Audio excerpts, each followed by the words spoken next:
네, 그럼 지금부터 좋은 일을 위한 사회적 합의라는 주제로 원탁 토론을 진행하도록 하겠습니다. 네, 조금 전에 공지해드린 바와 같이 포럼북에 안에 보시면 질문지가 있을 텐데요. 거기에 하고 싶은 질문을 작성해 주시면 되겠습니다. 저희 진행위원이 지금 취합을 할 텐데요. 질문지를 작성하셔서 지금 저희 진행위원에게 전달해 주시면 되겠습니다. 혹시 질문지를 받지 못하신 분들께서는 갖고 계신 아무 종이에나 질문을 적어주셔서 저희 진행위원에게 전달해 주시면 되겠습니다. 네, 그럼 좋은 일을 위한 사회적 합의 원탁 토론은 이정우 경북대학교 명예교수님께서 좌장을 맡아 진행해 주시겠습니다. 패널로는 리처드 프리맨 교수님, 폴리 토인비 컬럼니스트, 세드릭 나이케 지멘스 그룹 부회장님과 하르트무트 자이페르트 독일 한스베클러 재단 선임 연구위원님과 김영호 단국대학교 석좌 교수님께서 함께 토론에 참여해 주시겠습니다. 여러분 큰 박수로 맞이해 주십시오.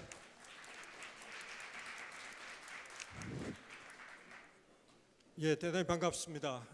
이번 원탁 토론의 사회를 맡게 된 경북대학의 이정우입니다. 오늘 오전에 기조발제 세 분의 발제가 아주 재미있었고요. 중요한 내용을 많이 담고 있었습니다. 워낙 주제가 중요하기 때문에 이번 원탁 토론에서도 아까 못다한 이야기가 많이 나올 것 같고 또 오늘 청중 여러분들도 대단히 많이 오셨습니다. 역대 8번째 회의입니다만은 가장 많이 오신 것이 아닌가. 그리고 그 뜨거운 열기가 느껴지는 그런 정도입니다. 저는 오늘 그 발제를 들으면서 옛날에 봤던 영화가 한 편 떠올랐는데요. Back to the Future라는 그 영화가 떠올랐습니다. 우리 미래가 어떻게 될까? 참으로 상상하기 어려운 그런 중요한 기로에 우리가 서 있는 것 같습니다. 세 분의 발제는 조금씩 뉘앙스를 달리하면서 대단히 중요한 점을 많이 지적을 해 주셨습니다. 우선 제가 원탁 토론 참석자들 5분을 간략히 소개를 하고 토론에 들어가겠습니다. 먼저 제 옆에 리처드 프리먼 교수는 아마 세계 노동경제학계의 가장 권위자다, 최고의 석학이다 이렇게 불러도 전혀 과장이 아닙니다. 그리고 제 예전 하버드 공부한 시절에 제 지도 교수이기도 합니다. 그래서 여러분들이 박수로 환영해 주시면 고맙겠습니다. 그 다음 폴리 토인비는 가디안의 칼럼니스트였고 BBC의 사회 에디터로 있었고요. 그리고 아까 발제에서 들었듯이 2권의 아주 중요한 책의 저자이기도 하고 또 많은 그 실제 노동 현장에서 경험을 생생하게 이야기를 해 주었습니다. 그리고 또 놀랍게도 이분은 여러분들이 다 아시는 20세기 최고의 역사학자 아놀드 토인비를 모르는 분은 한 분도 안 계실 텐데요. 아놀드 토인비의 손녀이기도 합니다. 환영해 주시기 바라겠습니다. 그 다음 세드릭 나이케 지멘스 부회장은 아까 아주 재미있는 표현을 했습니다. 독일은 세 부분으로 이루어져 있는데 독일 국가가 있고 교회가 있고 지멘스가 있다. 그 3분의 1에서 중요한 일을 하고 있는 대단히 중요한 그런 분이 한국까지 오셔서 크게 우리가 환영을 해야 되겠습니다. 박수로 환영해 주십시오. 그 옆에 계시는 자이펠트 박사는 독일에서 오랫동안 노동 문제를 연구를 하셨고 독일의 노동 문제에 관한 연구에서는 독보적인 존재이고 타의 추종을 불허하는 분으로 알고 계시고 여러분들이 독일의 노동 문제에 대해서 관심이 있다든가 앞으로 모르는 걸 물어볼 게 있다든가 그런 경우에 또 누구를 만나고 싶다든가 이런 경우에는 반드시 자이펠트 박사를 통해서 하시면 될 겁니다. 독일의 노동에 가장 많은 연구를 하신 자이펠트 박사를 소개하겠습니다. 그다음 맨 끝에 앉아 계시는 우리 김영호 교수님은 현재 한국학중앙연구원의 석좌 교수로 계십니다. 그리고 이 아시아 미래 포럼의 첫 출발부터 그 조직위원장을 맡아서 오랫동안 봉사를 해오셨고요. 실제로 8차례의 이 아시아 미래 포럼의 주제를 정하고 방향을 정하는데 거의 배후의 숨은 인물이다 이렇게 보시면 되겠습니다. 오늘 배후의 인물이 전면에 등장했습니다.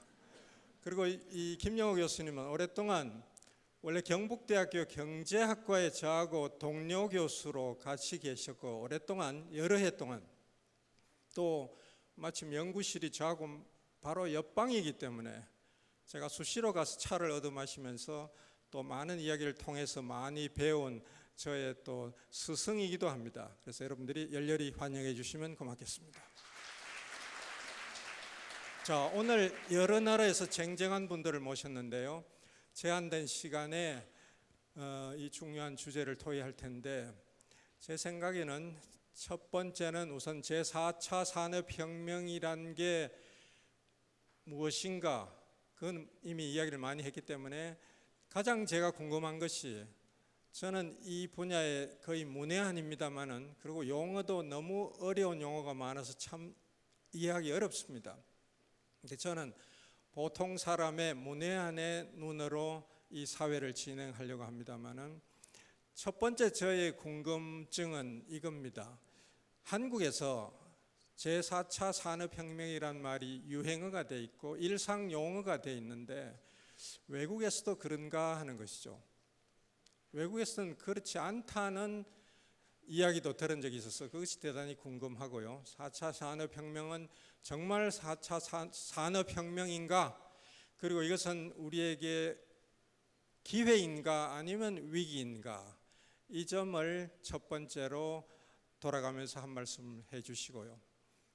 그 다음에는 두 번째로는 이 4차 산업혁명이 노동에 미치는 영향, 노사관계에 미치는 영향, 또는 가정과의 양립이라든가 또는 그 노동자들의 상태에 미치는 영향, 일자리라든가 임금이라든가 이런 문제에 대해서 말씀을 해주시고 마지막 세 번째로는 결론 부분에 가서 앞으로 이 문제를 해결하기 위해서 정책적으로 또는 제도적으로 어떤 방향으로 가야 할 것인가 그 점에 대해서 제언을 해주시면 고맙겠습니다.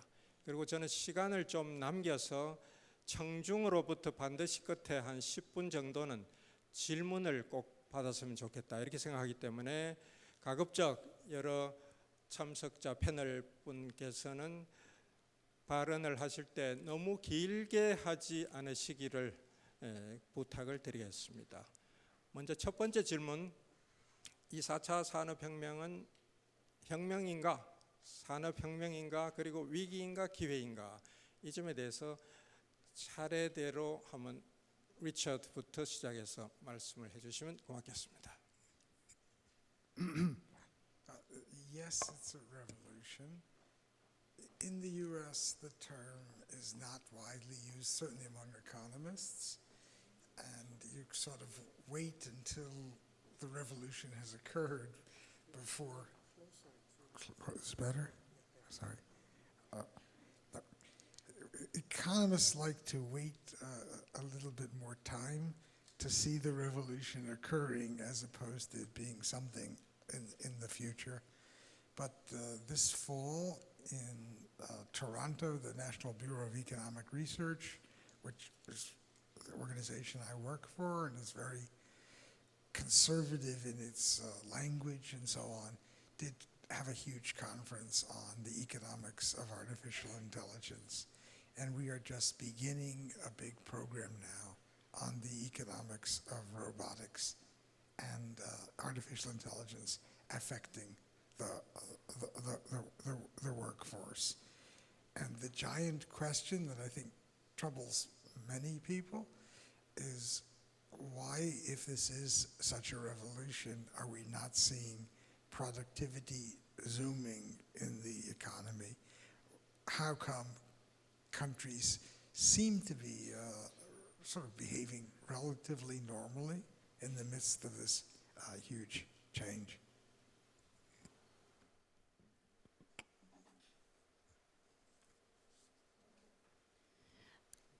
I think we do hear of the fourth industrial revolution and of the age of robotics. I was very shocked to see Richard's graph in which the United Kingdom was at the very bottom in this race for the new future, which we've heard from Siemens. We are right at the bottom. And it occurred to me that it might explain as well why our productivity is also falling far behind other countries. We are in a situation where our companies, instead of investing as Siemens does, are sitting on ever larger sums of money, failing to invest. And maybe part of the reason is, for as long as you have very cheap labor, there is not enough incentive for employers, for companies to invest in new robotics, in new machinery, because people are so cheap. And there is a great danger that we will be left behind. It is another reason why, in fact, contrary to what people might expect, raising wages at the bottom might lead to higher productivity. So I'm personally very much believing in industrial revolution, which in Germany is Industrie 4.0 or Industrie 4.0. So Germany is embracing it because it has to. And the reality is it's going to start in countries which has high manufacturing, aging population, and has to reinvent itself. And I'm seeing this happening in Germany, I'm seeing it happening in Korea, in Japan, and Taiwan. So I definitely see this revolution happening in certain parts of the world faster than others. Just for you as a background, I used to work at Cisco for 16 years. I used to work in Silicon Valley, and I saw the internet revolution. I saw the mobile revolution, which made internet ubiquitous, and I saw the cloud revolution, which actually enables AI because you can centrally develop a lot of compute power.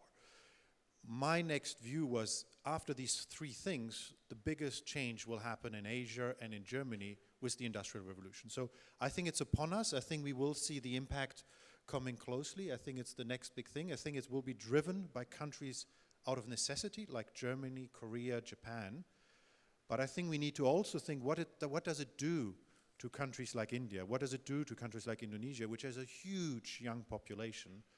And they're more aware that they want to be part of Industry 4.0, Industrial Revolution, because they have to leapfrog or reinvent themselves faster than anyone. So the question is, it's on us in certain parts of the world faster than others, and we have to embrace it, and we have to think about what it does for the whole world, because it's not only good that it's going to be doing it for a couple of countries and not the rest of the world.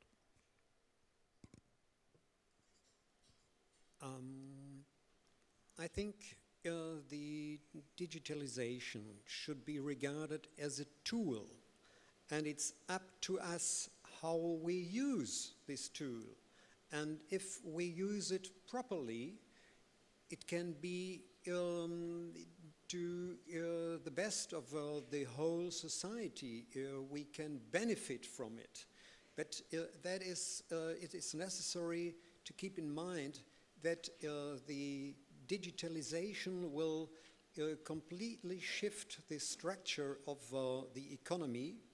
I talk about Germany. Jobs will be abolished in certain areas, and in new jobs will be created in other areas. And that is a huge challenge. And I agree very much with my colleague Cedric, who said it's a huge responsibility to offer the total workforce better conditions for training and retraining. But unfortunately, Germany is not as Siemens is, and we have a lot of small and medium-sized enterprises who don't offer further training activities. And we are afraid of leaving behind a certain share of our workforce. And that is the main challenge, how to organize and how to finance further training for those in industries where jobs will disappear.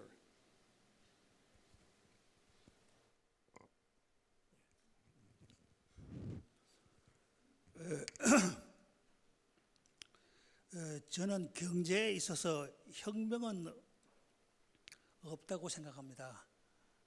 영국의 산업혁명이 유명합니다만은 경제 성장률이 2%가 채 안 됐습니다. 2000년 무렵에 우리나라에서 토플라의 정보화 제3의 물결이 엄청난 부음을 일으켰습니다. 토플라의 제3의 물결이 부음을 일으킬 때 굴뚝 산업은 필요 없다 하는 분위기가 팽배했습니다. 그때 사실 심각할 정도로 굴뚝 산업을 내버렸습니다. 정보화만 매달린 것인데 그때 제가 정부의 산자부에 가서 일을 좀 했는데 산자부는 굴뚝부서로 아무런 그 프라이드를 못 갖는 그런 쓰레기 부처처럼 그런 분위기인 것을 보고 제가 놀란 적이 있습니다. 정보화가 굴뚝과 연결되지 않으면은 그것은 별로 아무런 그 허망한 것처럼 저는 제4차 산업의 지금 오늘 발표했던 유명한 여러 중요한 핵심 기술들 그것이 한국의 지금의 제조업하고 지금의 산업하고 연결되지 않으면은 안 된다고 생각을 합니다. 지금 연결 구조가 매우 약하다. 연결을 잘 시키는 데서 제4차 산업혁명이 가능할 것 같다.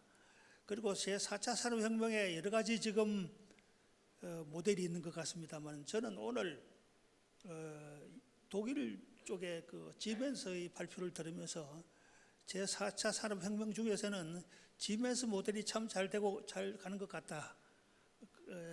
그런 것을 한국이 참조해가면서 어떻게 한국에서 이것을 성공시킬 것인가를 모색해야 될 걸로 생각합니다.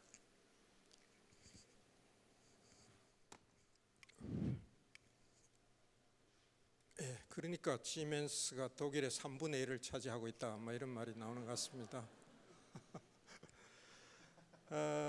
그러면 이게 산업혁명인지 아닌지 이것이 이제 궁금하고 청중 중에서도 그런 질문을 한 분이 계셨는데요.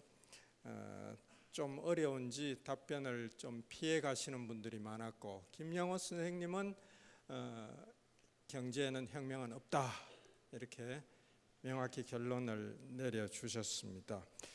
그럼 좀 더 쉬운 질문으로 가보겠습니다. 다음은 일자리 문제인데요. 여기에 대해서도 굉장히 여러 가지 견해가 있습니다. 어떤 견해에 의하면은 이 4차 산업혁명 때문에 AI라든가 로봇라든가 자율 운행 자동차라든가 등등에 의해서 지금 현재 존재하는 일자리의 거의 절반이 20년 뒤에는 사라질 것이다. 그렇게 주장한 사람도 있을 거예요. 그러나 또 반대 의견도 있습니다. 경제학자 중에 폴 크루그만이라고 유명한 경제학자가 있는데 미국에 이 사람은 주장하기를 제1차 산업혁명 이후 늘 산업혁명에 의해서 일자리가 없어진다. 기계화를 통해서 일자리 잃는다.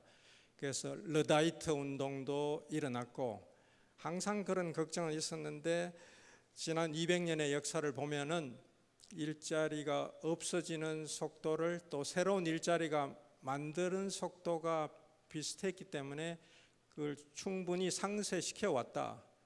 그래서 그런 것은 기후에 불과하다. 걱정하지 않아도 좋다. 이렇게 주장하는 학자도 있습니다. 그래서 이 상반된 두 개의 견해에 대해서 굉장히 혼란스럽기 때문에 오늘 이 패널의 참석자들이 어떤 생각을 갖고 계시는지 그 점을 좀 질문을 드리고 싶습니다. 예, 이번에는 폴리부터 시작해서 이렇게 돌겠습니다. I think there will be continuing demand for labour. My worry is that if you have a more and more unequal society, if you are losing lots of the middle level jobs to AI, to robotics, the jobs that are created, which is what we've seen in Britain in the last 10 years, the jobs created are all at the bottom. They are all low paid. I think there'll be an increasing demand for servant level jobs. People want services done. And while some people have a lot of money, they will employ more and more people to be servants, to be nurses, to be gardeners, to be waiters. For a luxury way of life, they will want more and more humans to service them. I don't think they're going to want robots to do those jobs while people are very cheap. And I think that's the danger, that there is increasingly a servant level of work to service the people who can afford a luxury lifestyle.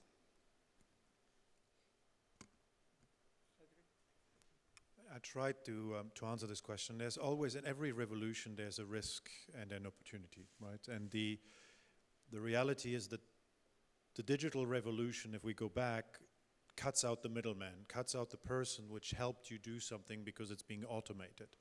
So we have to redefine job. As in the first industrial revolution, there's not as many farm jobs as there are now manufacturing jobs. These jobs have to move to the service sector, and I fully agree with Polly. We need to make sure that these are high value, high paid, high respect roles which need to be created. So we need to rethink and make this digital revolution, which drives the industrial revolution, accessible to everyone. So the things we are looking at is, how do you make interacting with a computer easier so everybody can use the robots, can use the AI, could be part of this part of society. So my take is, revolutions always have a risk and opportunity, same for this one. We need to look out to make sure that there's not the people left behind, because then there's a real revolution coming, which none of us want. And this needs to mean that we need to make the use of this technology and these capabilities easier so that more people can participate, not only own them, as Richard was saying, but also use them, would be my take on this one. Yeah, if we look to the total number of jobs which could be created in the future, I'm not skeptical. Because why? The more robots will be implemented, the more the companies have to invest.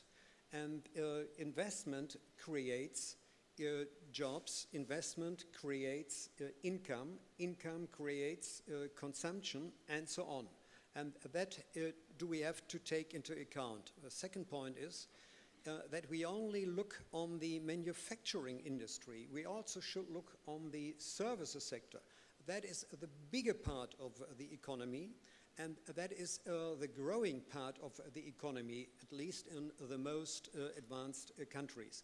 And at the same time, we have an aging society, as we mentioned before. And if we have an aging society, there will be demand for more personal services, healthcare, elderly care, and we also need more people working in the schools, in the universities, and in the further training centers to organize the additional and new qualifications. And the balance for jobs will be quite stable. That is the result of scenarios we have for Germany, and I think that should be similar in other countries.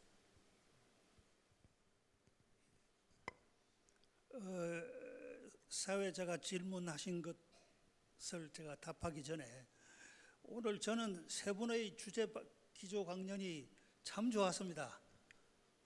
아주 세 분 좋은 키노트 스피치를 해주신 것에 대해서 청중의 한 사람으로서 제가 감사 말을 꼭 드리고 싶습니다. 아주 좋은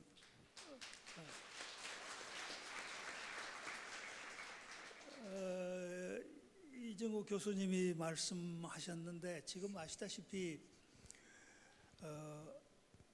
이 다보스 포럼에서 내린 결론은 매우 비관적인 일자리가 많이 사라진다는 쪽이었고 또 최근에 가드너 보고서 같은 것은 처음에는 사라지지만 앞으로는 좀 오히려 늘어간다 하는 쪽으로 보고 있는 것 같습니다만은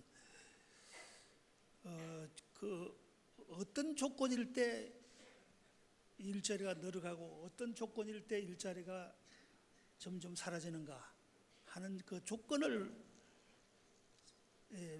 우리가 명백하게 하는 것이 중요하다고 생각합니다. 이 워크라이프 밸런스가 대단히 중요한데 저는 워크라이프 밸런스도 지금 워크라이프 밸런스 4.0이 필요하다는 생각을 하는 사람입니다만은 워크라이프 밸런스의 4.0의 핵심은 워크 AI 밸런스가 혹은 워크 로봇의 밸런스가 이게 제대로 되느냐 그 밸런스가 잘 되는 데 따라서 협력 관계가 잘 되는 데 따라서 일자리가 줄어들기도 하고 그 협력 관계가 잘 되면은 일자리도 함께 늘 수가 있다 하는 생각이고요. 그 밸런스를 어떻게 높이느냐 하는 문제는 그 각 기업 레벨에서 아까 짐에서 총장님이 말씀하신 것처럼 기업이 사회적 책임을 가지고 이 문제에 임하는 것이 중요하지만은 또한 정부의 역할도 커야 되고 또 하나는 세계기구의 역할이 새로운 기구의 이런 문제를 커버하는 새로운 세계기구가 필요하다 하는 생각입니다만은 이 독일은 2012년에 인더스트리얼 4.0에 뛰어들었습니다만은 한국은 지금 2017년 지금 폼만 잡고 지금 아무도 안 하고 있으니까 2018년부터 한다고 하더라도 그 사이 그 갭이 2012년과 2016년에는 그 새로운 4차 산업 기술의 수준이 아주 높아가서 이 사람과 이 노동과의 밸런스를 유지하기가 점점 어렵다고 생각을 합니다.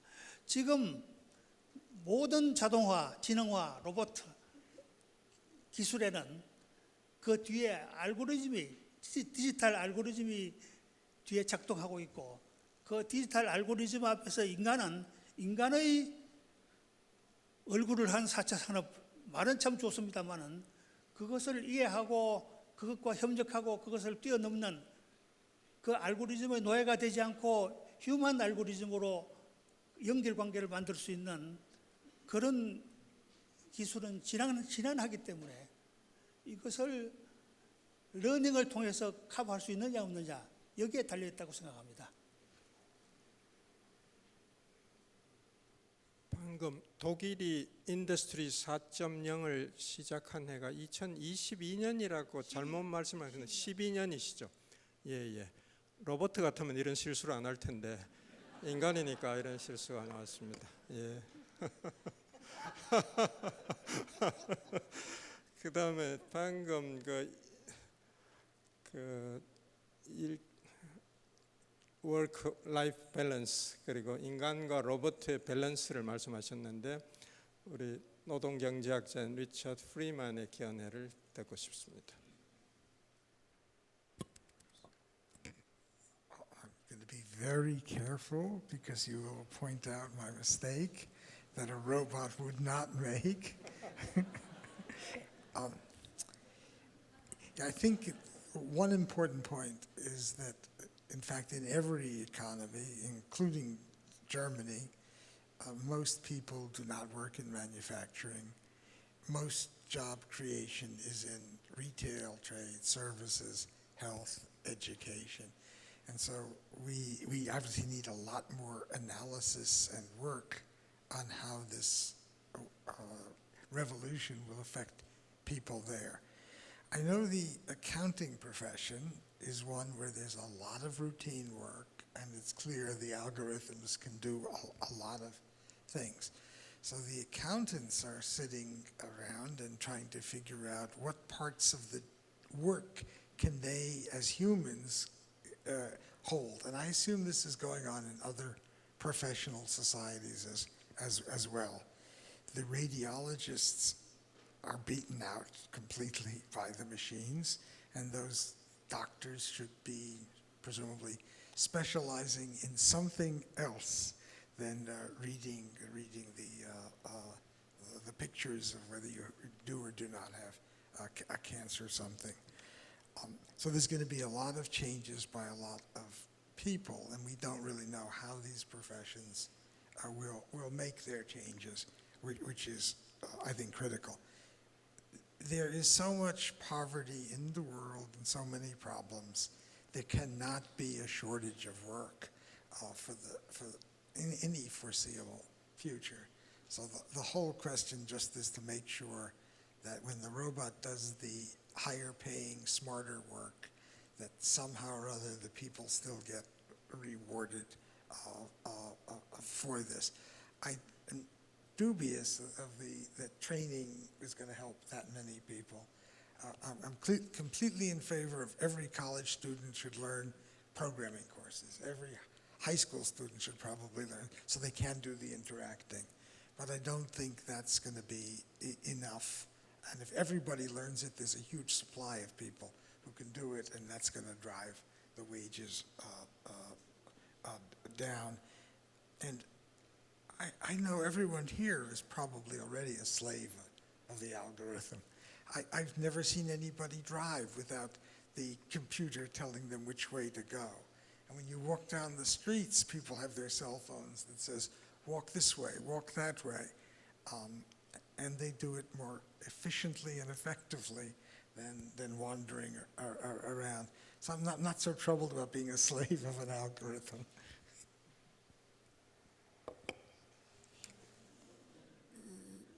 예, 그러니까 이게 위기가 될 수도 있고 기회가 될 수도 있는데 또 직종에 따라서 상당히 차이가 있을 것 같고요. 어쨌든 상당한 위협 요소가 있는 것은 사실이고 또 그것은 충분히 극복될 수 있다, 그런 낙관적 관점도 있는 것 같습니다만은 어쨌든 지금 그 4차 산업혁명이 가져다 줄 위협을 경고하는 그런 목소리가 많고, 그에 대한 대책으로 어떤 사람은 기본소득을 대폭 확대해야 된다, 이렇게 주장하는 사람도 있습니다. 이번에 참석하신 가이 스탠딩 어디 계시나요? 예, 같은 분은 지금 세계적인 기본소득 네트워크에서 열심히 활동을 하고 계시고요. 또 로버트 세를 부과하자는 아까 그 아이디어도 소개가 된 적이 있습니다. 또 아까 리처드 프리만은 그 소유가 중요하기 때문에 시민들의 시티즌스 쉐어로 가야 한다. ESOP라든가 이런 소유 관계를 해서 로봇을 누가 소유하느냐가 중요하다, 이런 말씀도 하셨습니다만은 앞으로 그런 어떤 대책이라 할까요? 해결 방안, 이것을 중심으로 말씀을 해주시면 고맙겠습니다. 이번에는 세드릭부터 시작을 하시죠.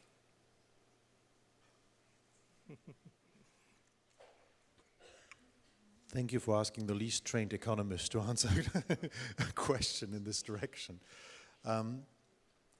It's a broad question in terms of robot tax or what needs to be happening. I don't actually know, to be honest.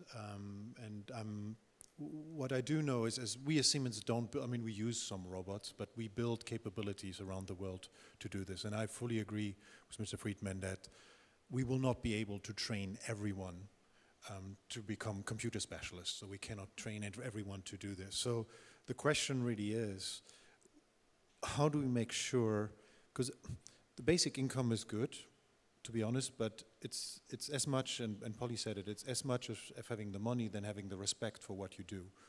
I think it is what we need to do. There's an economical answer, which I'm sure our colleagues can give you a better one, is we need to be able to find also the respect in the work which we will create to be taken in the same sort of amount forward. So my take is there will be some ways of regulating the creation of wealth, and it needs to be spread and it needs to be equal, which was the points which we're making before. We need to make also sure that the jobs which are created are equally respected independently of what they do. It's a very philosophical answer, but I think it's a very important one, that we don't recreate. I think the issue in the UK is this: the caste system has been recreated. This people were more equal for a while, and then some were pushed to the top and some were pushed to the bottom. And I think Germany has been putting a lot of effort. Half of my bosses are actually work representative, right? I work for the board, the supervisory board, which is 50% capital and 50% actually employees. So whatever decision I drive will also be driven and analyzed by the two sides. And I think that's important, that this doesn't only happen at Siemens, but happens at the societal level also. So I don't know if this is a good answer or not, but at least it's a different answer before I give over to whoever wants to address it from the economical side of view.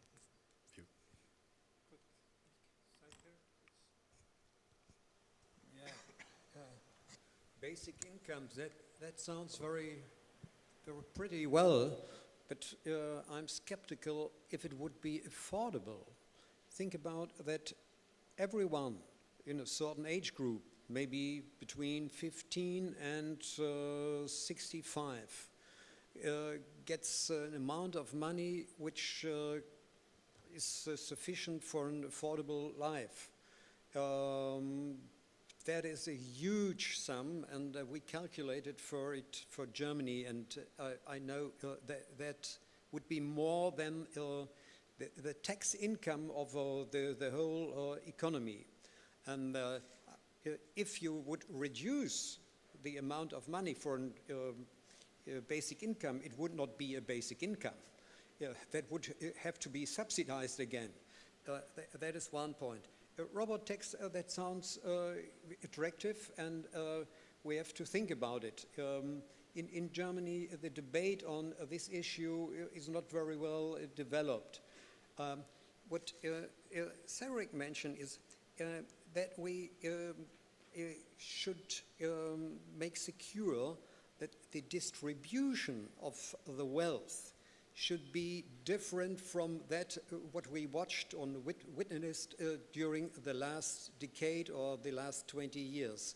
We witnessed a growing gap between the lower decile of the income and the upper decile of the income.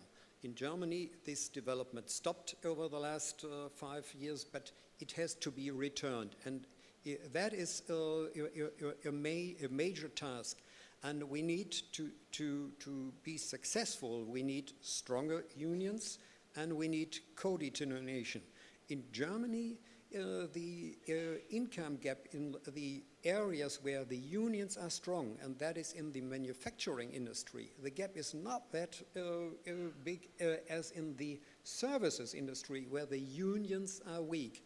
And we can see there is a strong correlation between unions density and the gap. And the question is how to gain more members in the area of the services industry for the unions. How could they reinforce their power in this area? And from a logical perspective, people in these low-wage sectors, they should move to the unions and become a member to reinforce their power, but they don't do it. That is one of the future questions for us.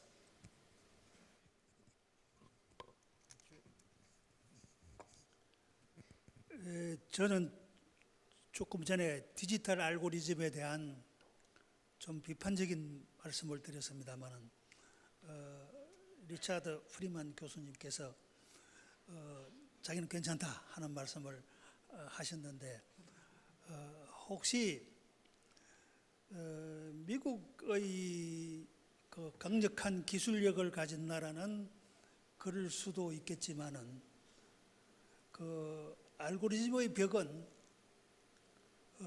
다른 레이트 카머스들의 참여의 길을 막는다고 생각을 합니다. 그러니까 레이트 카머스 입장에서는 그 디지털 알고리즘이 새로운 노예의 길이다 하는 그 점은 어떻게 생각하시는지 여쭤보고 싶습니다. 아울러 그 기본소득이 얼마나 아름답습니까? 참 좋죠. 좋은데 그거 할 돈이 있습니까? 나는 이 제4차 산업혁명에 엄청난 투자가 필요하다고 생각합니다. 지금 한국이 더더구나 준비가 안 돼 있고 현장에는 더더구나 준비가 안 돼 있는 마당에 이것을 성공하자면 엄청난 투자가 돼야 되는데 또 그리고 지금 복지에 엄청난 투자를 하고 있고 또 국방비에 또 얼마나 쓰고 있습니까? 거기다가 다시 또 기본소득을 나는 돈만 있으면 좋죠. 그런데 나는 그런 돈이 없다고 생각합니다. 참 아름다운데 거기에 그걸 할 능력이 있겠느냐? 그리고 복지와의 중복이나 또 그것으로 말미암은 저는 인센티브의 저하가 산업혁명 제4차 산업혁명에 도움이 되겠는가? 그래서 그 참 아름답지만은 할 능력이 지금은 없어서 너무 욕심이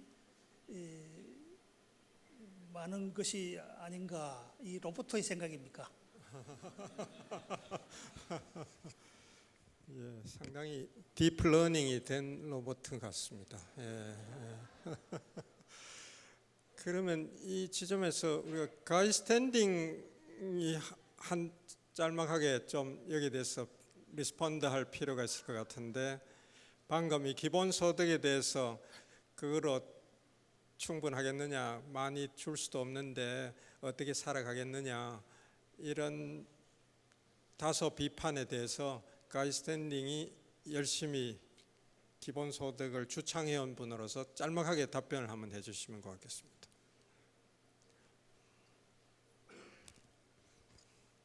Fortunately, good morning, everybody. Fortunately, I am meant to be a plenary speaker after lunch, and I will be addressing your question then. And the affordability, obviously. Okay. And there are many ways of affording a basic income that I'm going to give you some surprising facts that I've addressed in a new book. So I'm quite happy to answer it, but I think you have a big enough panel right now. Thank you. Thank you. Thank you, 가이 스탠딩. 오후에 한 분도 빠지지 말고 가이 스탠딩의 기본소득 세션을 참석해서 경청해 주시면 고맙겠습니다. 예. 그러면 다음에 이 문제에 대해서 리치 프리만의 견해를 듣겠습니다. Yeah, I'll give an answer to the basic income question. I don't think anyone thinks that this is going to be a full income for everybody. We have free schools, we have free parks. In some countries, we have education that goes all the way up to university level that is free, and we have universal health care. Those are all part of the basic income. In the U.S., the state of Alaska has had a plan where the oil monies that are on state lands and are leased to the oil companies, that goes into a fund, and up until the last 2 years, every living person in the state of Alaska got a check for $2,000 a year as a supplement basic income. So if you were a family of 4, you got $8,000, and that would have certainly helped the kind of people that Peggy was talking about. As the oil prices have bounced around, the current checks are now $1,000 for each person. The Swedes also have a plan. They don't call it basic income, but they put a tax onto each worker's income of 3%, and it goes into a mutual fund of ownership of shares. That gives everybody, there's risk obviously in any share market, but it gives everybody a stake in the capital. No one thinks that that's going to be the full income, but it's certainly to have people, just as they have an unemployment benefit coming in when they're unemployed, this just gives them several thousand US dollars of income in Swedish kroner, whatever it would be. So I think the basic income can add to reducing the poverty at the very bottom and therefore and is affordable in that respect. I worry a little bit about the difference between employment at Siemens and employment at lots of other companies. And in Siemens, it could have been Cisco, Google, a whole bunch of US high-tech firms who are very generous with their employees and have pretty good social values. Apple has shown some peculiarities in this respect, but generally these companies are quite good. But those companies have pulled away from the rest of the economy. And there is a growing inequality in the US, I know for certain, and Germany as well. I don't know the Korean situation, that where if you are lucky to get a job with one of these top companies, you do very well.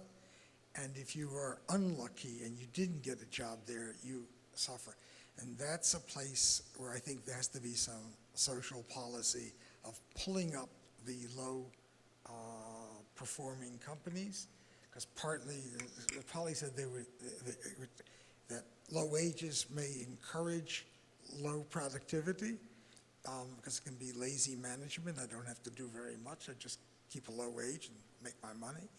And I agree, but I think those companies also need some education and some help. So aid to the smaller firms would be part of a project. And I want to conclude with the ownership business is for people who are basically with these big and good companies. That's where the ownership lives. Siemens, 5-6 years ago, went to an employee ownership model. And I think that's very positive, and I hope it keeps succeeding at Siemens. You can have profit-sharing systems. There's a whole different bunch of ways of basically having workers care more about the job because they're paid something extra for doing extra. And that fits with the whole notion of feeling that you are a productive and valuable citizen. So I may be the janitor in the building and I do my cleaning and all this, but if I'm getting some extra thing for doing a good job, I will do a good job. I think so we need to have more of these incentive systems for workers. There's a big problem here. We've seen a sort of optimistic vision of the future of AI from both our previous speakers. The problem of growing inequality, they both acknowledge. The question really, and I'm not being facetious, the question really is, can AI solve the fundamental problem of our political inadequacies? Now, we may be all to some extent of one mind in this room. I suspect that most people here are of a liberal inclination. The problem is, what do you do about the utter dysfunction of our society itself?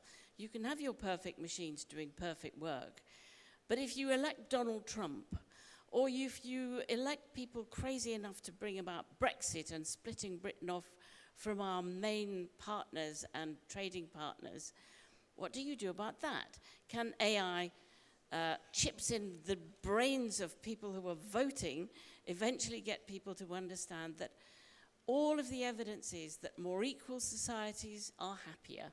If you look at happiness indexes, the Scandinavian countries time and time again come at the top because they're more equal. And it makes those at the top more happy, less anxious as well. It's good for everybody. So the real problem is not a technical one about how we use robots. The real problem is how we reform ourselves to reach for and want to live in the better society. And whether that's with basic income, which certainly in Britain would be a long way away at the moment from getting electoral support because there is suspicion of any kind of benefits. How do we reform ourselves, the humans who run this society? And it seems to me the artificial intelligence is a secondary issue to that fundamental problem. And a lot around the world, a lot of it at the moment seems to be going backwards in the basic intelligence of the human electorate. Thank you. 예, 아주 고맙습니다. 시간이 거의 다 됐기 때문에 청중의 질문 중에서 조금만 선택해서 질문을 드리겠습니다. 세드릭에게 지멘스 부회장에게 질문이 많은데요. 지멘스가 인더스트리 4.0을 선도하게 되는 그런 전략을 언제부터 수립했는지, 그리고 4차 산업혁명에 대비해서 지멘스는 인력을 신규 채용할 때 어떤 점을 고려하는지 궁금합니다. 이런 질문이 세드릭에게 주어져 있습니다. So, like every revolution, something has been building up for a long time. I think we started our main strategy in Siemens is, we call it EAD, we call it electrification, automation and digitalization. And when automation and digitalization meet is when Industry 4.0 was created. And it started, if you want, in the 70s and 80s, where we laid the foundation for automation in our factories. And in 2000, we started to understand that this automation would happen in every industry. It would happen in the energy industry, which is hugely disrupted by renewables. It would happen in the transport industry as things were becoming autonomous. We were seeing it in smart cities. So Industry 4.0, which is actually a manufacturing term, is basically the fundamental basic lever which will go across each one of the things we do as Siemens. So we came from the manufacturing space and understood that automation and digitalization would be relevant and therefore bring a revolution across all functions, from energy, buildings, trains, everything we do. Now, the second question was, I want to answer that second question and I want to go forward. Second question is, we look for people which are willing to learn continuously. So the idea is that past is the time where you get a great degree at Harvard or a great degree or have a great sort of development as being somebody who can do mechatronics. You need to be willing to learn time and time and time again. So that's the skill which we're looking in people. And that's the responsibility we have if they join to be able to sort of go forward. And I agree that Siemens is only a company, right? But we drive a whole ecosystem. So we will train 50% of the people we train at Siemens are for our suppliers, people which don't have the capabilities to do them themselves. So back, Industry 4.0 started in the 70s, if you want, went from manufacturing across all the functions. And the people we need for that are people which have the basic willingness and skill to continuously learn and be part of that ecosystem. That would be my two answers. Thank you. 그리고 청중 중에 폴리에게 질문이 들어와 있는데요.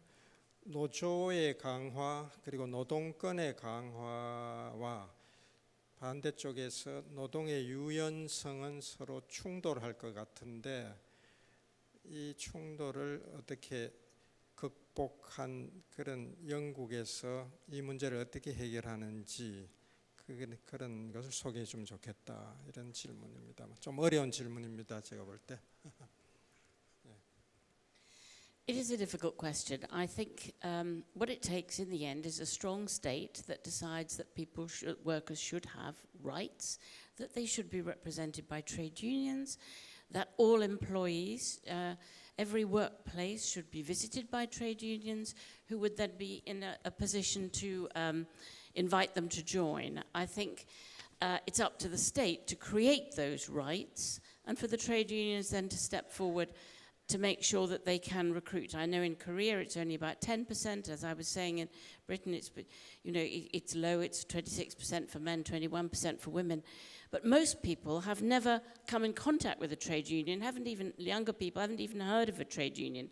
So it would be for the state to say to every employer, you must let trade unions into your workplace to recruit people, and for trade unions to put themselves out to recruit people at the bottom of the workforce who are often the least represented and the hardest and most expensive to organize.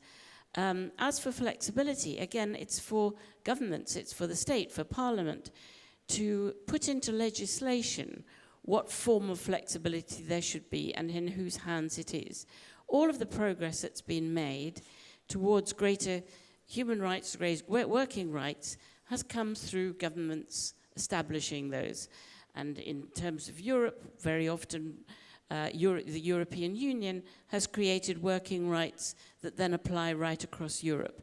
And that has to be the way forward, so that there isn't a conflict between everybody's desire for more flexibility in work and the danger that flexibility is only in the hands of the employer.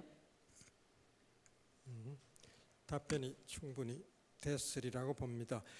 그 다음에 질문 하나가 있는데요. 가사노동, 돌봄 노동에 대한 노동권 문제가 있는데 AI 시대 또는 4차 산업혁명 시대에 가사노동과 돌봄 노동에 대해서는 어떤 사회적 합의가 필요하겠습니까? 라고 사회적 협동조합, 서로 돌봄을 하는 정윤정이라는 분이 질문을 했습니다만, 이건 아까 사이펠트가 돌봄 노동에 대해서 언급을 했기 때문에 사이펠트에게 한번 질문을 드려보겠습니다.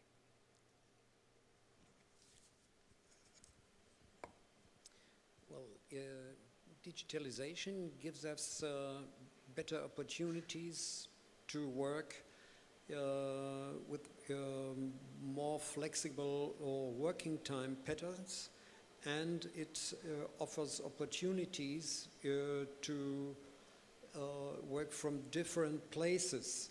You can work from home office, and you have the opportunity to decide how long and when you work. That is an opportunity. But it needs what we witnessed in Germany. It needs rights that gives the workers protection, that they could oppose demand from the company. Please come tomorrow and start working. Let me say at 7 o'clock early. And the workers should have scope for their own decision making in the working time. That would be important, and then they can decide where to work and when to work. By the way, home office in Germany is quite stable over the last decade, and that is surprising. The technology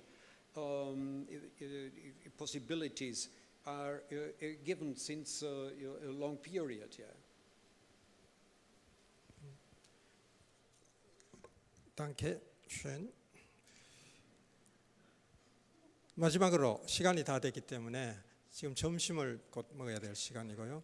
그래서 김영호 교수님하고 리처드 프리만에게 한 2, 3분 정도만 마지막으로 못다한 말씀이 있으면 부탁하겠습니다. Richard Freeman, you have your last words.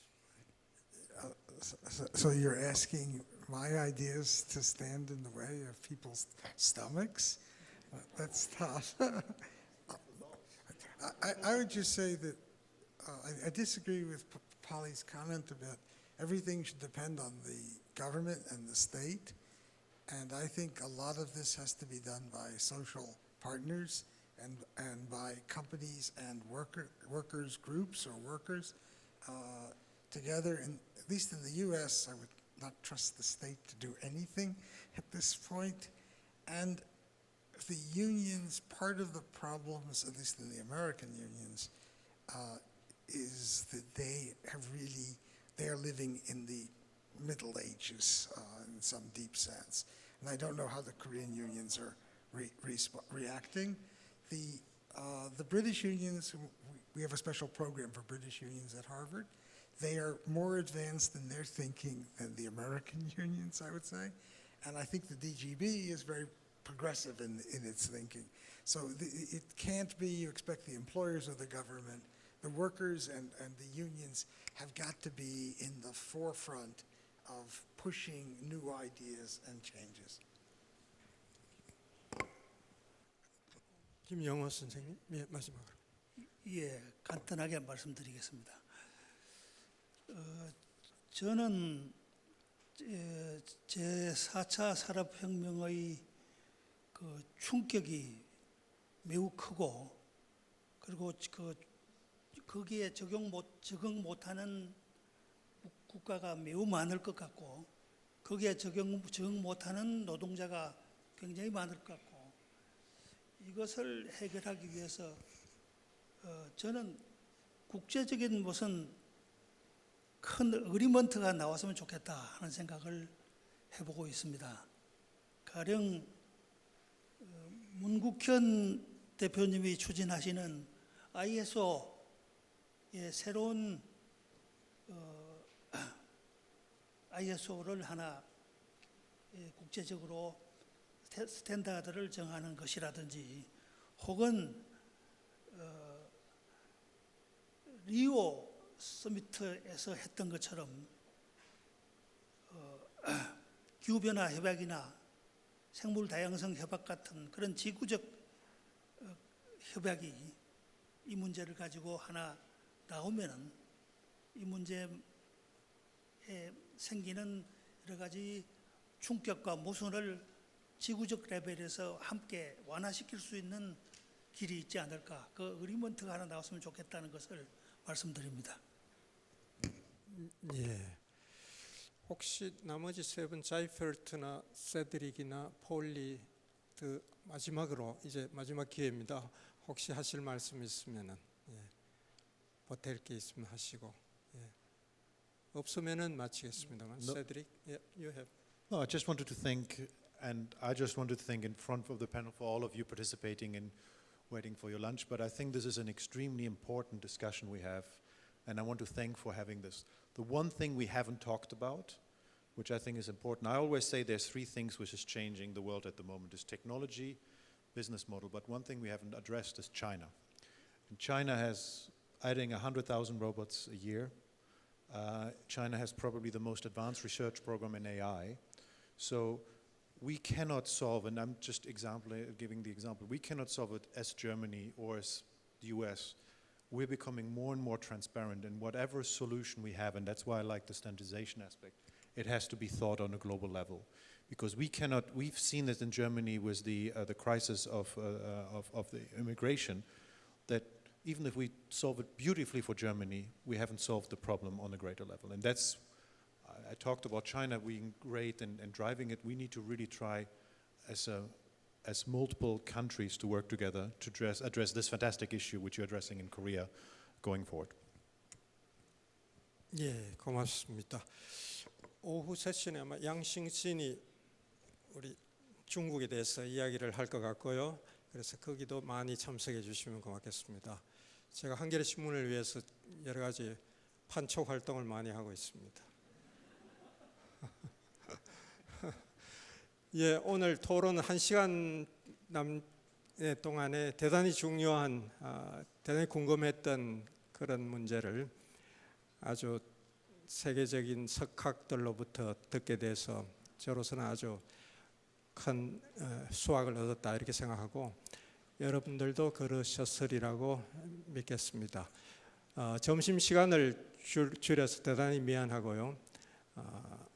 이상으로서 이 라운드 테이블 토의를 마치겠습니다. 열렬한 박수로 환영해 주시면 고맙겠습니다. 네, 고맙습니다.